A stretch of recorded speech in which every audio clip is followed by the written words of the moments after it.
ತಿರುಮಲ ಕ್ಷೇತ್ರದಲ್ಲಿ ರಾಜಕೀಯ ಭಾಷಣ ಮಾಡುವುದು ಮತ್ತು ಆಕ್ಷೇಪಾರ್ಹ ರೀಲ್ಗಳನ್ನು ತಯಾರಿಸಿ ಸಾಮಾಜಿಕ ಜಾಲತಾಣಗಳಲ್ಲಿ ಪೋಸ್ಟ್ ಮಾಡುವುದು ಉಲ್ಲಂಘಿಸಲಾಗಿದೆ.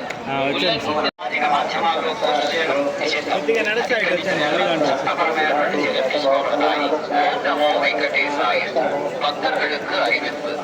திருமலையில் அரசியல் சார்ந்த உரைகள் நிகழ்த்துவது, எதிர்ப்புக்குரிய காட்சிகளை உருவாக்கி சமூக ஊடகங்களில் பதிவிடுவது கடுமையாக தடை செய்யப்பட்டுள்ளது.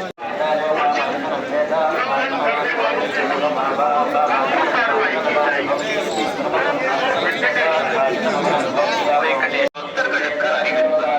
திருமலையில் அரசியல் சார்ந்த உரைகள் நிகழ்த்துவது, எதிர்ப்புக்குரிய காட்சிகளை உருவாக்கி சமூக ஊடகங்களில் பதிவிடுவது கடுமையாக தடை செய்யப்பட்டுள்ளது.